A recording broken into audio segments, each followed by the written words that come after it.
Imagine coming across a ring with the power to make you completely invisible. No witnesses, no consequences, just pure freedom to do whatever you want. What would you do with it? This isn't just a hypothetical. It's a question that has intrigued people for centuries, posed in one of the oldest and most powerful tales ever told. Long before the popular Lord of the Rings, or any modern stories about the corrupting influence of power, there was an ancient Greek legend that asked this exact question. It's a story so profound that even today, philosophers still debate its meaning, its implications, and its relevance to our lives. The story is much older than you might think. It predates the likes of Tolkien by millennia and offers timeless wisdom. This isn't just fiction. It's a philosophical tale that speaks to the very core of human nature. The legend of the Ring of Gyges, as told by the philosopher Plato, tells us more about ourselves than we might like to admit. And by the end of this story, you might just see your own life through a new lens. The tale begins in ancient Greece with a humble shepherd named Gyges. He was an ordinary man, living a simple life, tending to his sheep. One day, as he was walking across the mountainside, an earthquake struck with such force that it sent Gyges tumbling to the ground. His sheep scattered in panic. But when the tremors finally subsided, Gyges found himself miraculously unhurt. When he got up and dusted himself off, something unusual caught his eye. A crack had formed in the mountain, large enough for him to crawl through. Driven by curiosity, Gyges squeezed through the gap and found himself inside a hidden tomb. In the center of the tomb stood a massive bronze horse, much larger than anything he had ever seen. Upon closer inspection, he discovered the remains of a giant warrior who had been buried with a remarkable ring on his finger. Intrigued, Gyges removed the ring and placed it on his own finger, and in that moment, everything changed. As soon as the ring slipped onto his finger, Gyges vanished. He was still there, but no one could see him. He had become invisible. This was no ordinary piece of jewelry. It was the magical ring of Gyges, and with it came the power to act without fear of being caught or punished. In that instant, Gyges was granted the kind of freedom most of us could only dream of. But what would he do with this newfound power? At first, it might have seemed like a harmless temptation. But as the story unfolds, the true nature of Gyges' character begins to reveal itself. He used the ring to sneak into the king's palace, where he encountered the queen. The two conspired to kill the king, and with the ring's power, Gyges was able to carry out the murder without anyone suspecting him. He took the throne for himself, ruling the kingdom, and all of this was made possible by a single act of betrayal. What was once a simple shepherd now sat as king, his rule secured by murder. In Plato's Republic, Gyges' story serves as a powerful illustration of the corrupting nature of unchecked power. The philosopher Glaucon uses it to argue that people act justly only because of the consequences they fear. Without any consequences, without anyone to hold us accountable, our true nature would be revealed. Gyges, with his invisibility, became a murderer because he had the freedom to do so without being caught. But what does this say about us? As Stoics, we're taught that true power comes not from controlling others, but from mastering ourselves. The story of the Ring of Gyges isn't just about a magical object. It's a test of character. It challenges us to think about what we would do if we were given the ability to act without repercussions. It asks us to examine what kind of people we would become if we could do whatever we wanted without anyone ever knowing. A Stoic would see the power of the ring as a test of inner strength. It's easy to act virtuous when others are watching, when society's rules and expectations keep us in check. But what happens when we're invisible? When no one can see us? What happens when we could do anything without fear of being caught? This is where Stoic philosophy shines. A Stoic knows that what truly matters isn't what others see. It's who we are when no one is watching. Gyges may have gotten everything he thought he wanted: power, wealth, and the throne. But did it bring him happiness? Did it bring him peace? The cost of his actions, the blood on his hands, would haunt him forever. Every time he sat on his throne, every time he put on his crown, he would be reminded that his position was not earned through virtue, but through violence and deceit. It's a heavy burden to carry. Even in the comfort of his power, Gyges would never find true peace, because he knew he didn't deserve it. This is where Stoicism teaches us a crucial lesson. True happiness doesn't come from power or possessions, but from inner peace. A Stoic would understand that happiness is found not in external validation, but in the alignment of our actions with our values. Gyges' actions were rooted in fear, insecurity, and selfishness, and no matter how high he rose, he he would never escape the consequences of his choices. What would you do with the ring of Gyges? Would you succumb to temptation and let it corrupt you? Or would you use the power of invisibility to challenge yourself and strengthen your character? The story of Gyges is more than just a cautionary tale. It's an invitation to reflect on what truly matters in life. It's about understanding that our true power lies not in what we can take from others, but in how we choose to govern ourselves. And in the end, the Stoic would choose to master themselves, even if no one was watching. When you choose the life of a villain, it's not just about having power, it's about how you choose to wield it. A Stoic would approach the ring's power with a different mindset.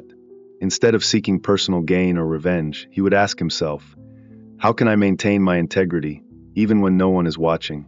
How can I use this power to help others, even if no one will ever see it?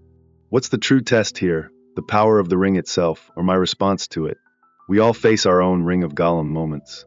These are the times when we're tempted to do something wrong because we could get away with it, when no one will know. Maybe it's taking credit for someone else's work when they're not around to speak up. Maybe it's turning a blind eye when we know something wrong is happening. Or maybe it's the temptation to abuse power or authority when we think no one will punish us. The ring represents any situation where we have power without accountability, and these situations are everywhere in our modern world. In the digital age, it's easy to hide behind a screen, to act as if we're invisible.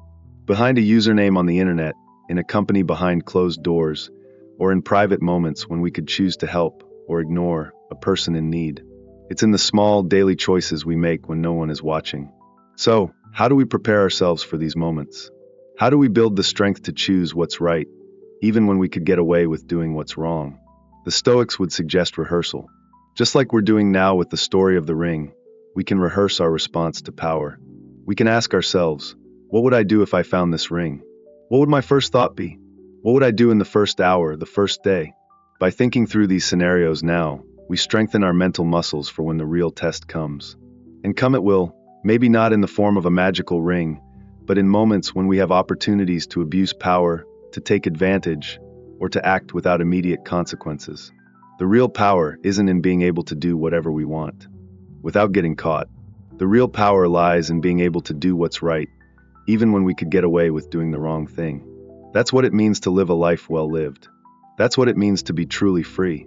You can never be free of consequences, but we can be free of the need to hide who we really are and the choices we've made. Next time you face your own Ring of Gollum moment, remember this. The true test isn't what you could do with the power you've been given. The true test is what you choose to do with it. And that choice, that moment of decision, is where your real character becomes visible, even if no one else sees it. But there's another, deeper level to the ring story. The ring doesn't just grant power, it reveals desire. Before Gollum ever put on the ring, before he knew it would make him invisible, he was already reaching for it. He was already imagining how it would change his life. Think about that moment, a simple shepherd, living a modest life, suddenly confronted with something valuable, something that could lift him out of his hard existence. The temptation didn't start with the power, it started with the desire for it. This reveals something crucial about how we handle unexpected opportunities. Often, our moral compass starts spinning long before we're faced with the real test. We begin justifying, rationalizing, and imagining what we deserve long before the choice actually comes. The Stoics understood this. They knew that the most dangerous moment isn't when we're faced with temptation. It's in the quiet moments before, when we're alone with our thoughts, rehearsing our justifications and telling ourselves stories about what we're owed. This is why Stoic practice emphasizes morning meditation. It's that quiet time before the day begins, where we prepare ourselves for what lies ahead.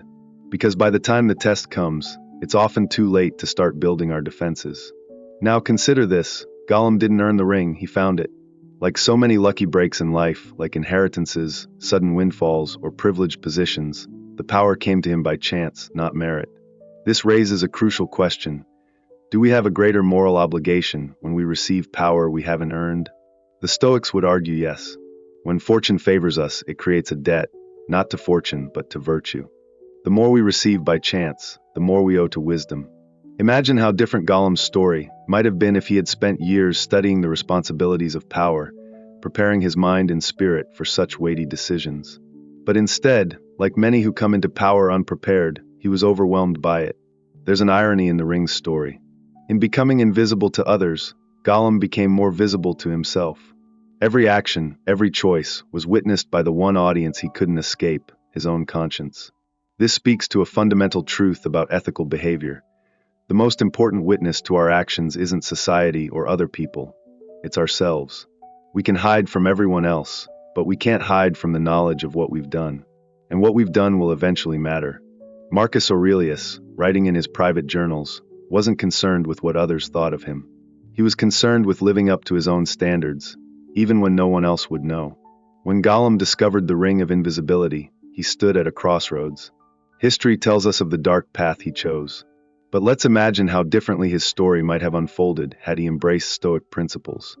In this alternate version of Gollum's story, he would understand that true power lies not in controlling others, but in mastering himself. In those first moments after slipping on the ring, as his body vanished from sight, Gollum would feel the same intoxicating rush of possibility. But instead of immediately thinking of personal gain, he would pause, reflecting on the wisdom of the Stoics, remembering that virtue is the only true good. He would understand that justice must be practiced not for its rewards, but for its own sake. His first action wouldn't have been to scheme or plot. Instead, he would sit in quiet contemplation on the mountainside, where he tended his sheep. He would think of his community, the families who struggled to feed their children, the elderly who needed care, and the merchants who relied on fair trade. He would understand that the greatest accountability doesn't come from others, but from within. He would choose the path of virtue, even when the power of the ring made him invisible to the world.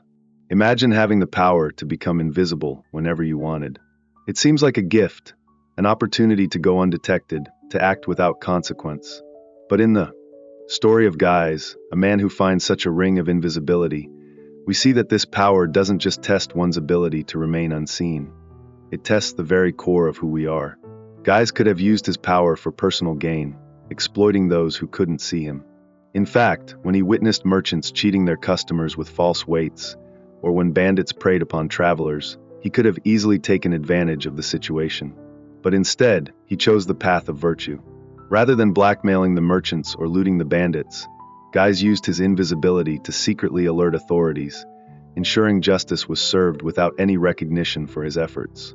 Even when faced with a local grain merchant hoarding food during a shortage, Guys didn't steal the grain, even though he could have. He documented the hoarding and made sure the authorities could act justly. In the most profound test of his power, when he learned of a plot against the king, he could have used this knowledge to manipulate or gain favor. Instead, he warned the king's loyal advisors, preventing bloodshed without seeking any reward. Despite the ring giving him the freedom to take whatever he desired, Guys lived by the Stoic principle that true wealth comes not from accumulating more, but from desiring less. He rejected the urge to live a life of luxury or indulgence. Instead, he used his powers solely to protect others, living humbly in a small shepherd's hut. Over time, Guys realized the greatest value of the ring wasn't in its power to make him invisible, but in its ability to make his character visible to himself. Every act of selflessness, every choice to do good rather than gain personal advantage, strengthened his commitment to virtue. This wasn't just about preventing harm, it was about choosing to act with integrity, regardless of whether anyone would ever notice. As the years passed, while others with similar power used it for deceit and murder, Guys remained a shepherd, quietly transforming his community. The villagers never knew that their peace, prosperity, and sense of justice came from a man who chose to use great power with great responsibility. Guys understood the wisdom of Marcus Aurelius. Virtue needs no audience. Now, in our modern world, we face similar rings of Guys in our daily lives, whether through technology, social media, or even in corporate structures where anonymity is often afforded. We all have moments where we can act without being held accountable. But the real danger is not having power without consequence. It's believing that accountability only comes from others. When we see a flaw in a system, or find ways to cut corners that would go unnoticed, these moments test us. They challenge us not on what we can get away with, but on what kind of person we choose to be. The true measure of power isn't in the ability to control others, it's in how we control ourselves. It's about making the right choices, even when no one is watching. To build the strength to remain ethical in these moments, here are some exercises. The daily review. Each day, ask yourself what situations might arise where you could choose the right path or the easy path. At the end of the day, review your choices and hold yourself accountable. The power audit. Regularly assess the powers you already have, your knowledge, your position, your influence. How are you using them? Could you use them for good in ways you haven't considered? The invisibility test. Before making any decision, ask yourself, would I make the same choice if everyone could see me? Would I make the same choice if no one could see me? Your answer should be the same. The legacy question. Reflect on the story you're writing about yourself. What choices are you making that will define your legacy? What story do you want others to tell about you? Invisible Moments Challenge. Track your moments of invisibility, the times you could act selfishly or cut corners without anyone knowing. How do these moments align with Stoic principles? Write them down, review them, and reflect on how you can improve. True power doesn't come from the ability to manipulate or avoid consequences. It comes from choosing to act with integrity, even when no one is watching. So, as you navigate your own life, remember the lesson of guys. It's not about what you can do with power, it's about who you choose to be when you have it. Every day, in big and small ways, we are tested. Will we choose to act justly, or will we choose what's easy? Remember, the real test is not in what you can get away with, it's in who you choose to be when no one is looking.